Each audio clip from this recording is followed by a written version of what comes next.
All right, and welcome in, everybody. Hope y'all are having a fantastic, fantabulous, awesome freaking day.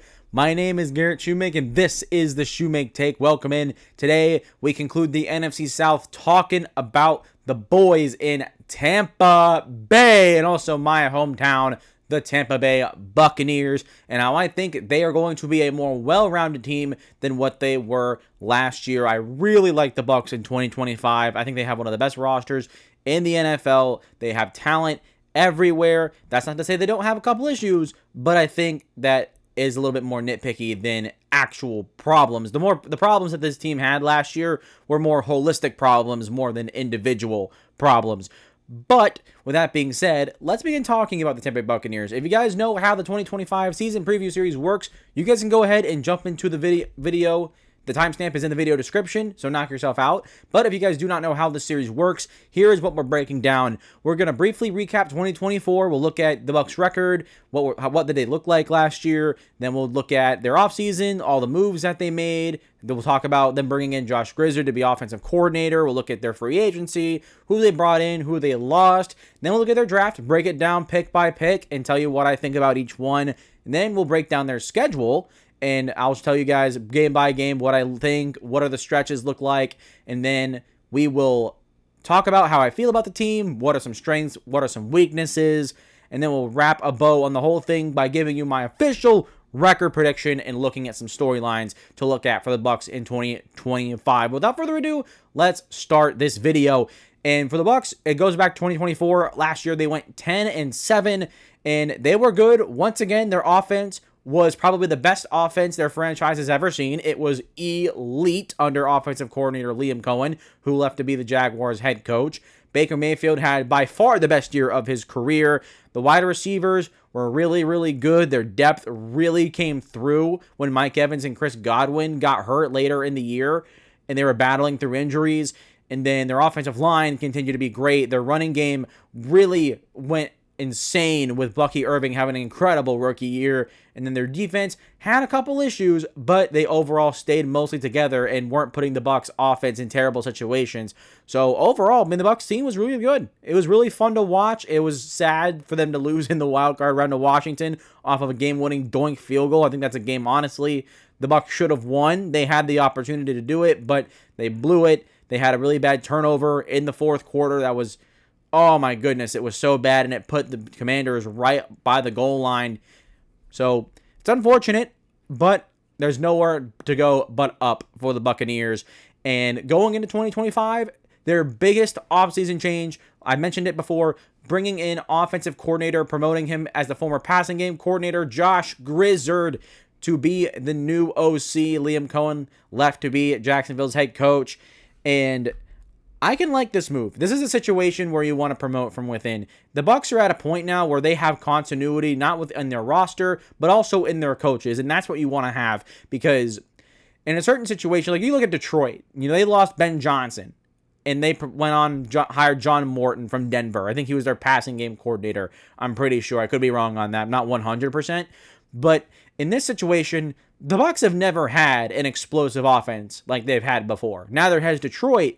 But with Detroit's situation, you might want a little bit more of a fresh perspective because everything was so unique to Ben Johnson.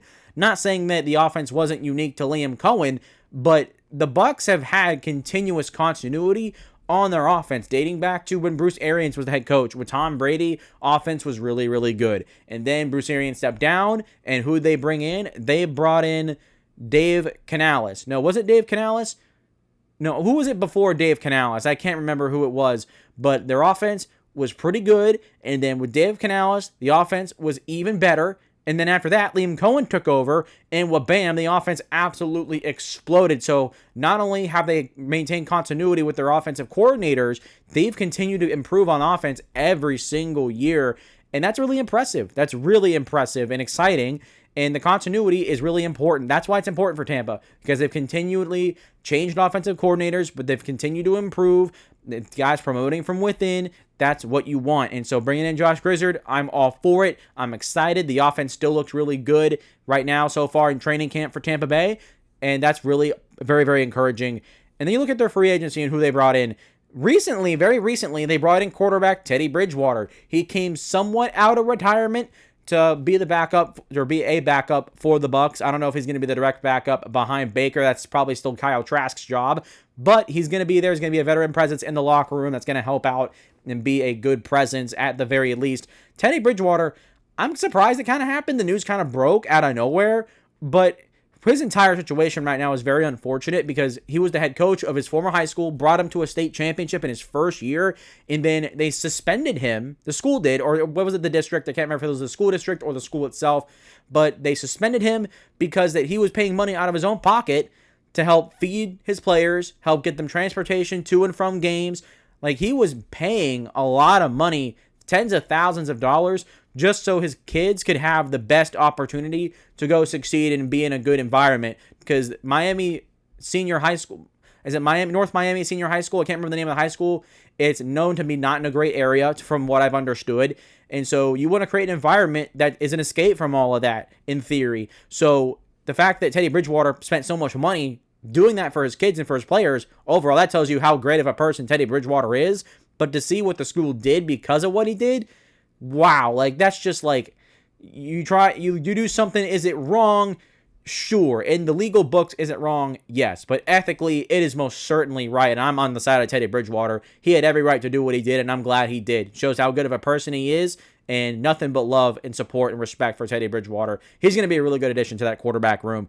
And then they brought in tackle Charlie Heck. He's going to be their backup tackle, and he's gotten a lot of work with Tristan Wirfs currently being injured, and so far he's held his own. Hasn't been great, but has not been bad, so that's encouraging. You want a good backup tackle, especially with Tristan Wirfs and his injury history. You want a really good insurance plan. I think Charlie Heck brings them that. And then they brought in punter Riley Dixon.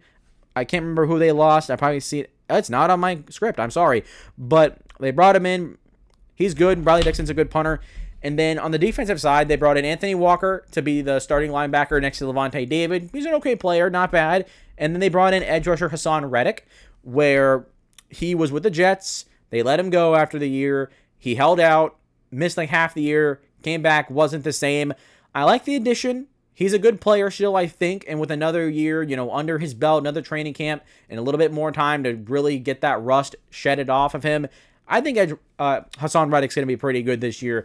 It's a little bit of a wild card. I'm really not sure how well he's going to do, but I'd be more inclined to believe that he's going to be good for Tampa this year. And then Kendall Vildor, another DB, just depth to compete, probably going to play on teams, but I can respect it. They needed more depth at corner, and they definitely went out and they got that. And then you look at their losses, and their losses are pretty interesting.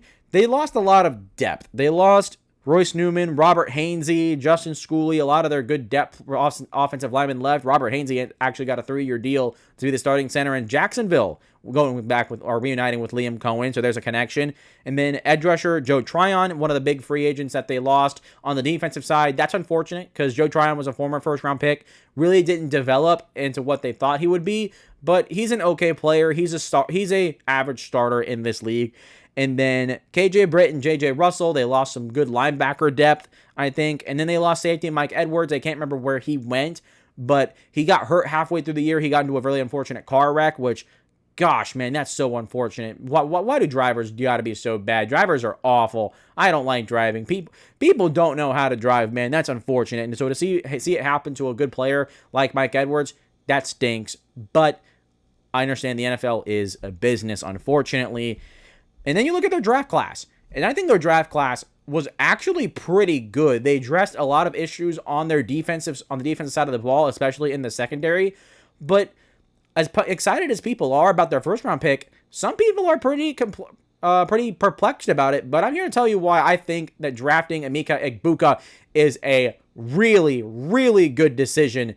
With their first-round pick, 19th overall, I think it was. They drafted the Ohio State receiver Emeka Egbuka. And let me tell you something about Egbuka. He is a quarterback's best friend. Not only is he a great route runner, he is savvy. He understands zone coverage and the defenses, what they're trying to do to him. He finds holes in the zones. He squares himself to the quarterback to make it easier for him to complete the pass and blocks out defenders.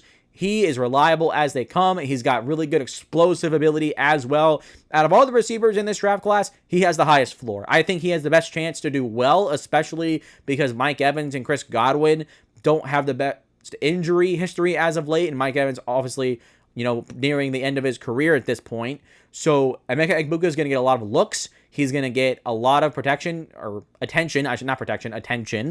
And I think he's going to be in a really good role as a starting slot receiver for Tampa. And the reason why I think this is a really good pick is because, like I said, Chris Godwin and Mike Evans have injury issues, more Chris Godwin than Mike Evans, but Mike Evans is nearing the end of his career. This could be his last year in Tampa. So after he leaves, Chris Godwin probably will go the year after, if I had to guess, maybe one more year if he makes it that far. I hope he does. He's a good player. But after that, you need some youth at the receiver position. You need some youth, and you need some explosiveness, and you need a guy that's durable, which Emeka Egbuka played and started a lot of games at Ohio State. And so for the future, this is a fantastic pick. Right now, he's not going to have to be a giant contributor, even though I think he will be.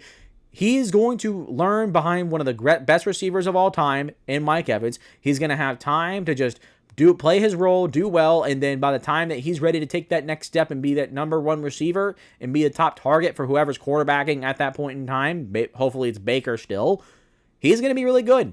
And so I'm really excited about this pick. I love it, Emeka Egbuka. Very, very good pick for the first round. And then you look at Benjamin Morrison, the corner in the second round. The two narratives that you're going to see, or the two big takeaways from him and then Jacob Parrish, we'll talk about in a second, is that they have really good ball production. The Bucs were one of the worst teams in the NFL last year at getting turnovers. So what do? They get a guy, Benjamin Morrison, out of Notre Dame, who has really good ball production, has a bunch of interceptions, numerous pass breakups. He's fluid in coverage, great closing speed, has good timing to break up a pass, smart player. He's everything that you want in a corner for the most part. And he could have gone in the first round, but he tore his ACL during the season, so that bumped him down into the second round, like Will Johnson, who we'll talk about when we get to the Cardinals later on in the series when we reach the tail end of it.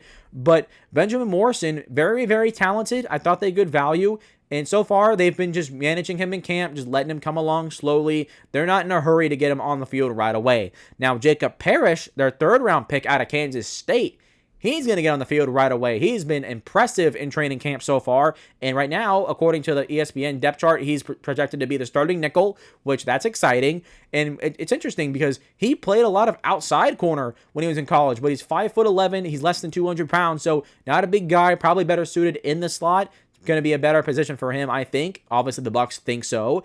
And he's another guy who has really good ball production, had really good 2023. Not as good as 2024 was not as good in that department, but he was still very strong, very fluid, very fast. He's got a 4.35 40-yard dash, so got a lot of speed, which you can see. He also has good closing speed, good timing on passes, jumping up to break it up. He is a very solid corner.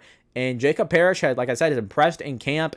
And so you get two corners that really can help turn around this Buccaneers secondary in a couple of years. And that's really exciting because the Bucs, the one true big issue that they had, it was their secondary. And so seeing them invest 3 top 100 picks or 2 out of 3 top 100 picks into the position, I can respect it. I can really respect it and get behind it. And then you look at edge David Walker in the 4th round. He's got some good tools, has a good plan. He's explosive off the edge, just needs a little bit more refinement in his technique. And he has some decent experience, needs a little bit more, I would think. But he's going to be providing really good depth, probably going to play on teams a little bit as a rookie, maybe some upside to develop into something later. But for now, he's just going to be in the rotation. I think he's going to be fine and be a solid depth player. And the same thing for edge rusher / defensive lineman Elijah Roberts. Very versatile. He can line up at defensive tackle. He can line up at defensive end. He's done a little bit of edge as well. He's a big guy, though. He's almost 300 pounds, but he has a really good pass rush plan, has good hands, good feet. A lot of the floor stuff, like technical stuff, he's honestly pretty good at. It's just a high-level explosiveness that he really has not shown, but he has shown flashes of it, so I'm going to give him credit where credit's due.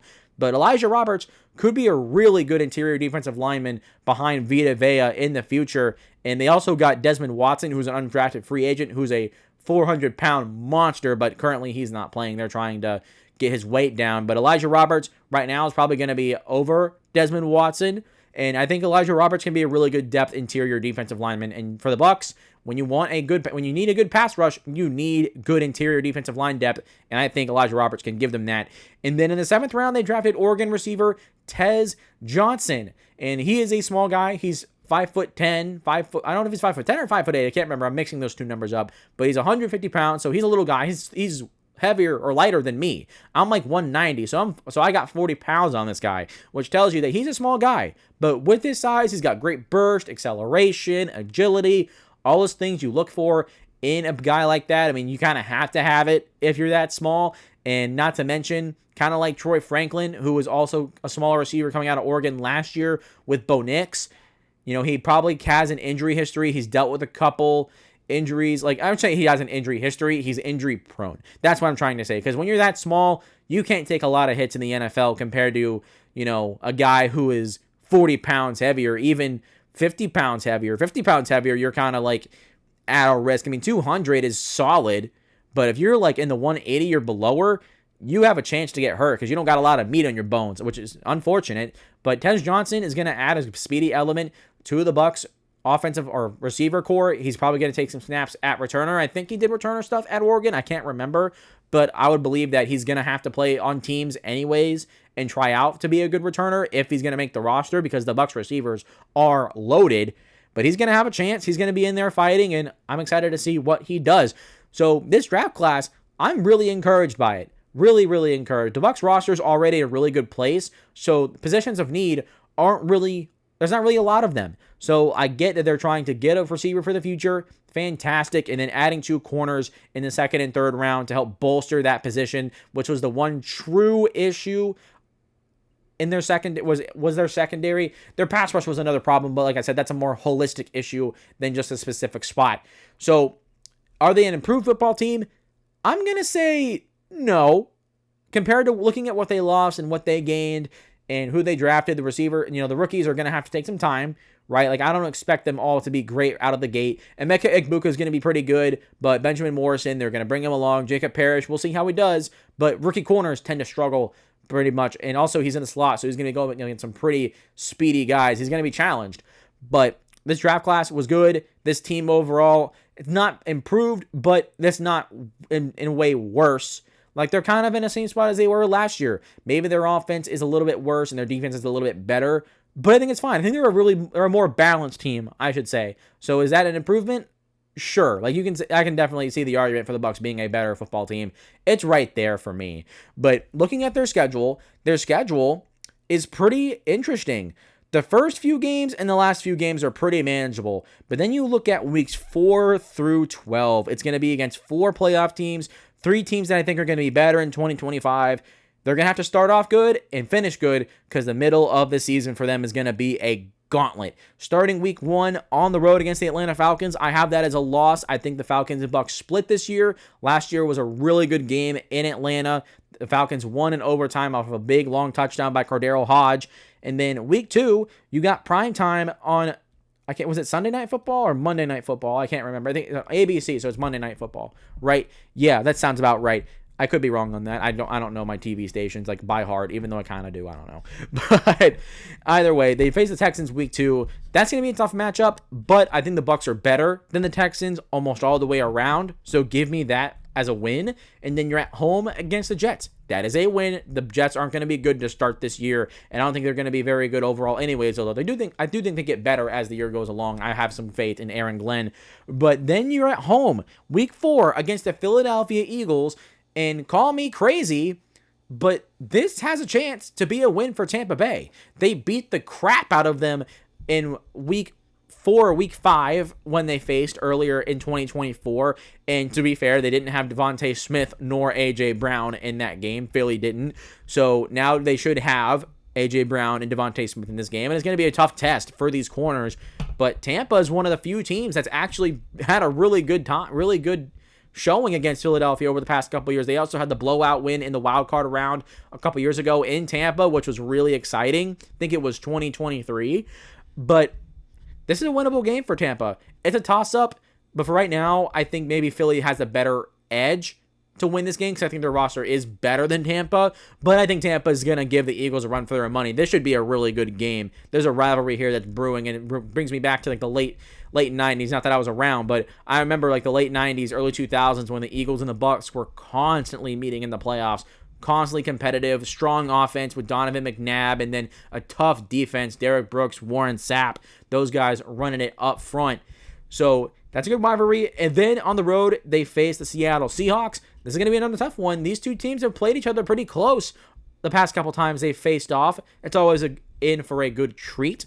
I think Tampa wins. I think they're better than Seattle right now, earlier in the year. I think their offense is going to need a little bit of time to gel. So these young corners are going to have a good test. You know, they're going up against Cooper Kupp, Marquez Valdez-Scantling. Can't forget Jackson Smith and Jigba. So they're going to have a good test and see how well they do early on. And then week 6 is against the San Francisco 49ers at home. I think the Bucs win. They lost at home to San Francisco last year. It was a nail-biter. It was a really good game. But I don't think the 49ers are as good this year. I have them taking a step backwards and having another Super Bowl. No, they didn't have a Super Bowl hangover because they were in the Super Bowl last year.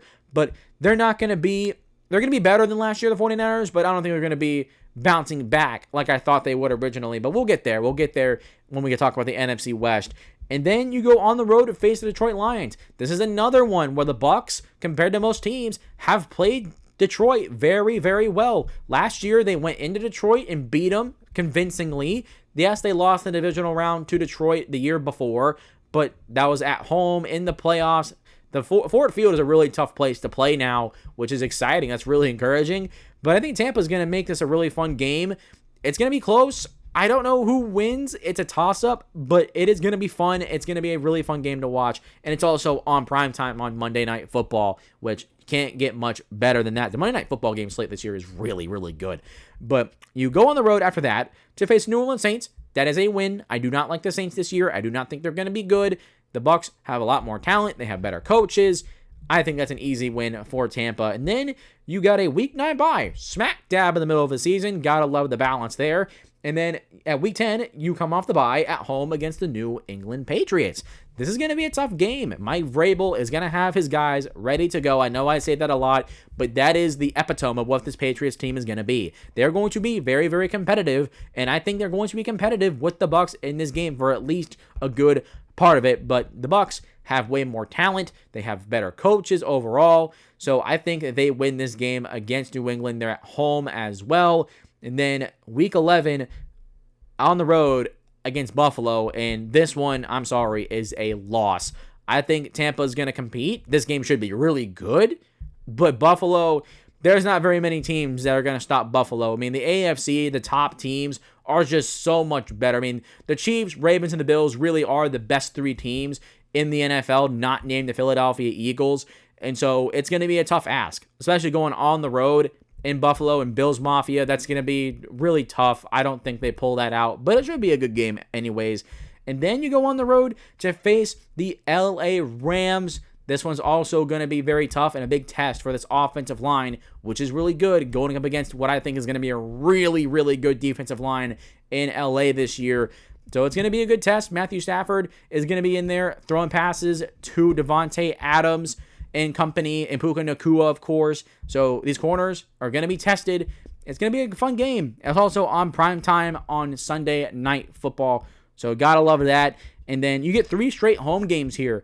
Against the Arizona Cardinals, I think you win that. Then you host the New Orleans Saints. That's a win. And then at home against the Falcons, that's a win. So you lose 2 straight, come back and win 3 straight at home. That's encouraging. You build momentum for the final 3 games where you face the Carolina Panthers 2 out of 3 times. I think the Panthers split with Tampa this year, believe it or not. The Panthers at the end of the year, when it was on the line, when the Bucs needed to win to make the playoffs and cement their first place spot in the NFC South, the Panthers gave them a run for their money, and they really put their feet on the Bucs' throat for a minute there. It looked like they were going to upset and pull off the win, but Tampa went down there, kicked a game-winning field goal to seal it.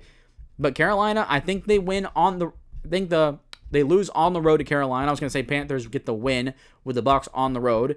And then week 17, you go on the road to face the Miami Dolphins, your in-state rival. This would be a fun game, but I think Tampa is a much better team by this point.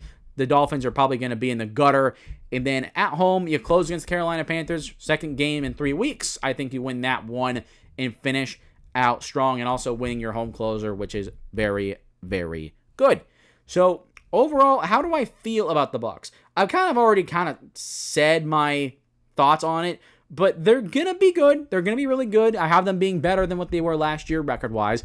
But I think they're going to level out a little bit. I think that Josh Grizzard, the offense is still probably going to be top 10. It's going to be fun to watch. I have no qualms about that at all. But it's hard to be elite as they were last year. The Bucs arguably have the best offense in the NFL. It's going to be hard. It's hard to replicate that. It is really hard to replicate it. But if you want to be optimistic, the Bucs offense has got better every single year with every new coordinator they've gotten. So maybe this one, they are just objectively the best offense in the league. And wow, they just immediately tear it up. So they could, but that's going to be hard to ask. But their offense is still going to be really good, but probably lower to probably 6th to 10th more than top 5.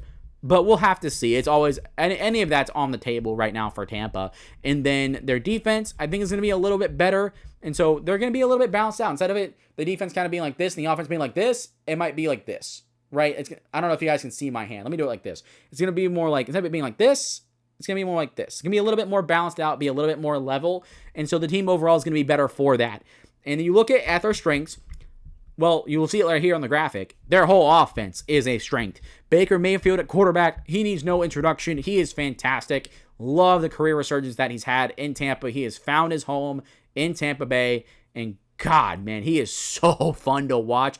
Makes a lot of boneheaded plays. But guess what? The offense was so good last year.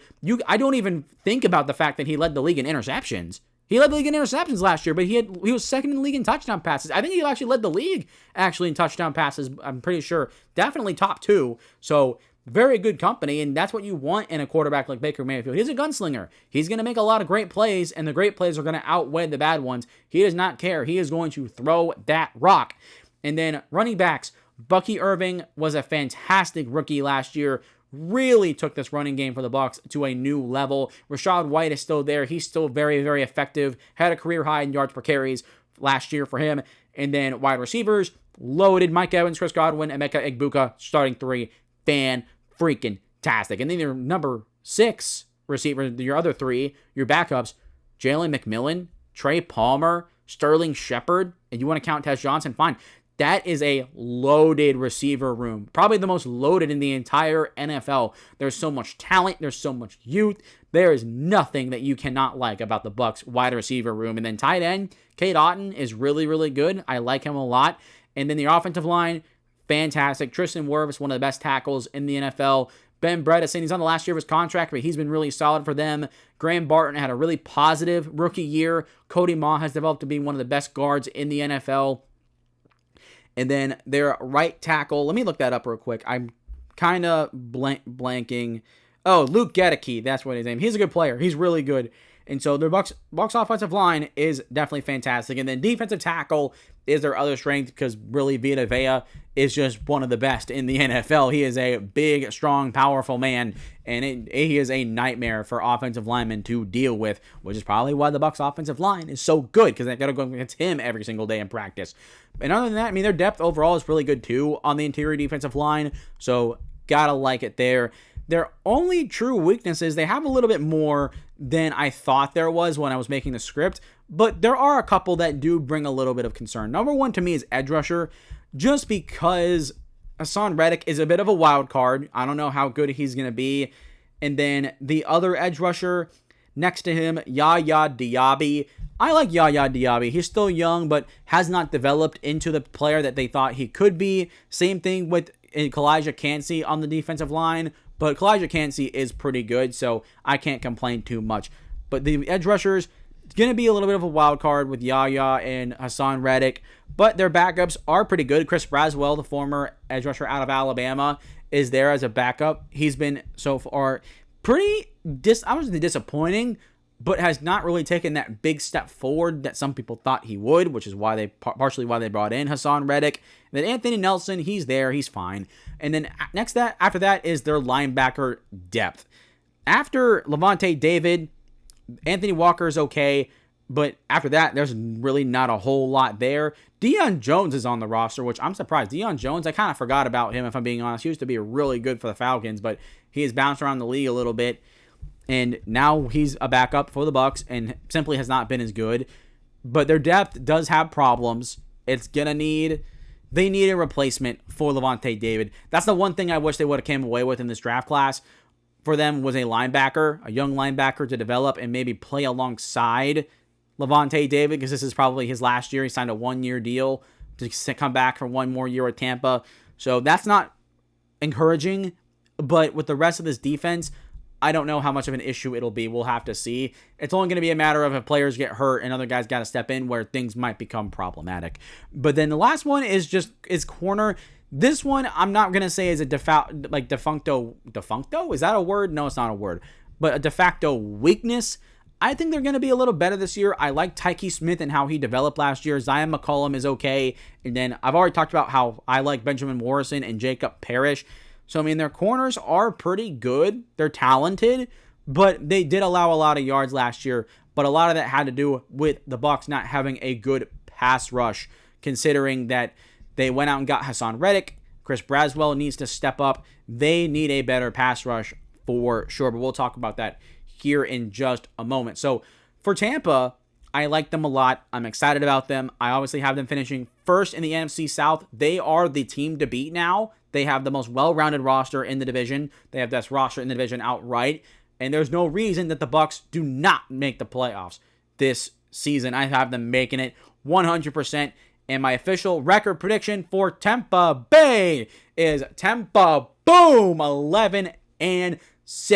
Good enough for my, I think, was the third seed in the NFC when I finished my schedule predictions and it was all said and done. I think that was good enough for the third seed. Good enough to have another home playoff game, which has become very, very common for the Bucs as of late, which is fun. I really want to go to a Bucs playoff game. I almost went to the Commanders one last year, but last minute it kind of fell through, which is unfortunate because it ended up being a really good game, even though they ended up losing.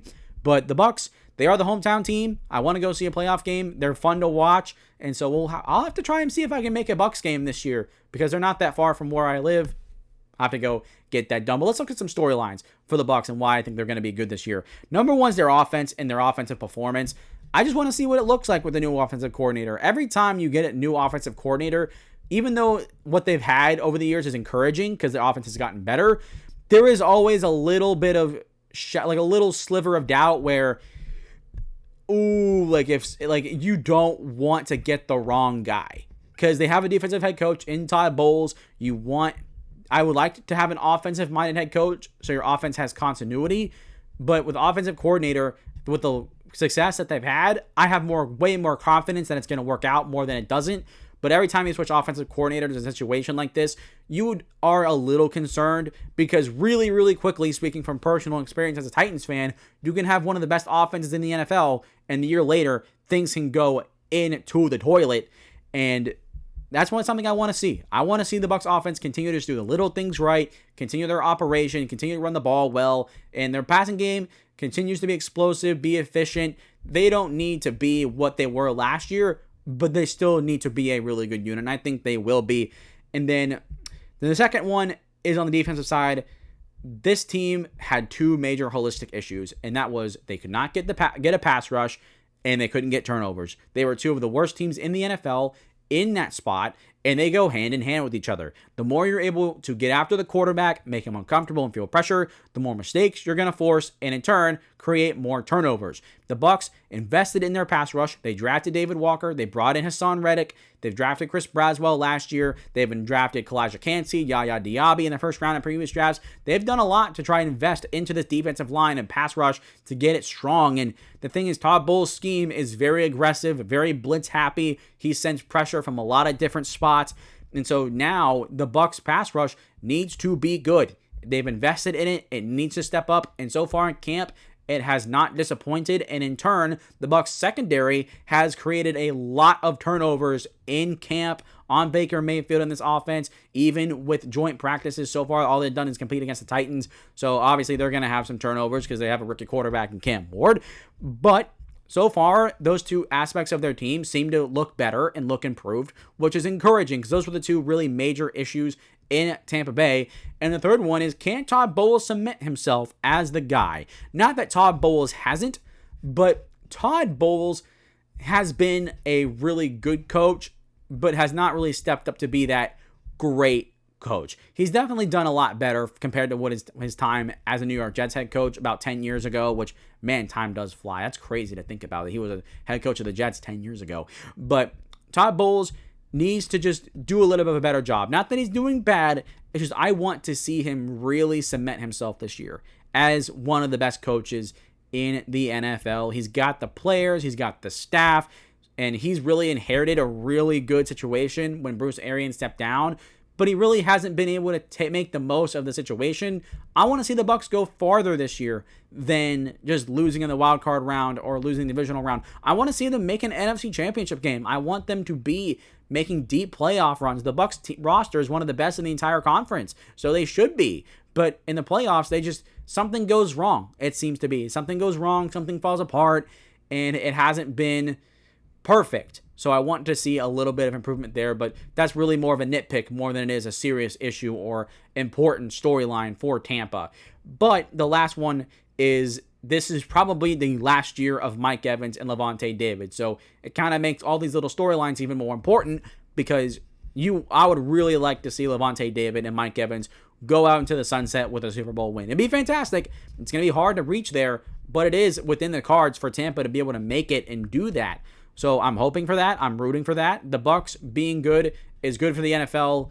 The Bucs have been so bad over the majority of their history. Obviously, when they first came into the NFL, they were really, really bad. And then after they won the Super Bowl in 2002, they were a dumpster fire the entire time until Tom Brady and Bruce Arians got there and immediately turned things around and redefined that organization for the better. So I want to see Mike Evans and Lavonte David finish their career strong if it is their last year. I don't want them to go out in a whimper in a wild card loss like last year. I want them to finish strong. So that's going to be important. This Bucs team is going to be really good this year, really fun to watch, and a lot is riding on their season. And here's to hoping that the improvements that they've sought out to make do actually improve. But with that being said, that is going to do it for me for this video. Hope you guys have enjoyed, and if you've made it this far, please consider hitting the like button and subscribe button. We're trying to reach 500 subscribers before the 2025 regular season ends. You guys are doing a fantastic job. We're approaching 200, and it seems like we're going to pass it before the season starts, which if we do, we're going to be in a really good place. You guys are doing a great job. So please continue spreading the word out and hitting those two buttons and growing the community on this channel.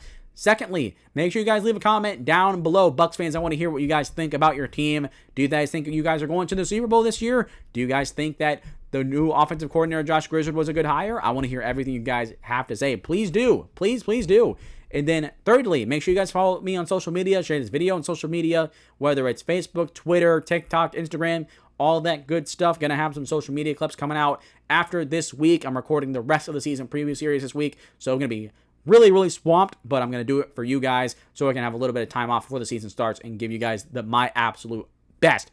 When lastly, make sure that you guys go check out every other video in the season preview series. This concludes the NFC South. The NFC North is all up for you guys to watch and enjoy, and the entire AFC is out. So if you are a fan of one of these teams, or you know a fan of someone who's one of these teams, make sure you tell them to go check out the video in the 2025 season preview series. I love the content that I'm making here. I think they're really good, and really go check it out. Highly, highly recommend. With that being said, that's going to do it for me today, guys. Hope you guys have enjoyed, and as always, I will see you all next time. Haha.